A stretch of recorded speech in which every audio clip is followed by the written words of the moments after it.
पुराने जमाने में एक राजा हुआ करता था, जिसे सब सनकी राजा मानते थे। वाकई में वह राजा सनकी था, क्योंकि छोटी छोटी गलतियों पर वह किसी को भी मृत्यु दंड दे देता था। राजा के महल में 30 फूलदानियां बहुत ही सुंदर तरीके से सजी होती थीं और इन फूलदानियों के संग्रह को अपने महल में आने वाले सभी अतिथियों को राजा दिखाया करते थे। एक दिन उनका सेवक उन फूलदानियों की सफाई कर रहा था। सफाई करने के दौरान सेवक का हाथ एक फूलदानी से लग गया और वह गिरकर टूट गई। राजा को जब इस बात का पता चला तो उसने उस सेवक को फांसी पर लटकाने का आदेश दे दिया।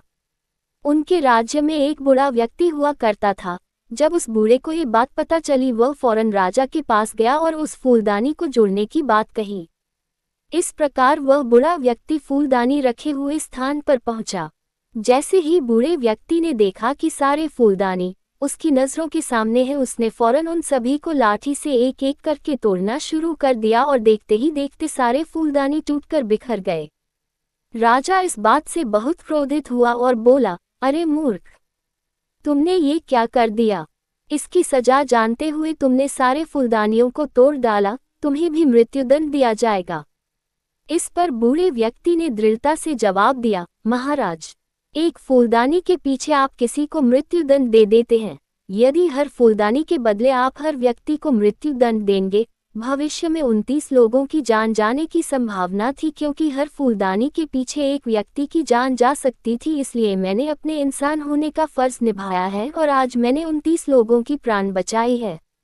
अब आप शौक से मुझे फांसी दे सकते हैं, मुझे किसी भी तरह का दुख नहीं होगा।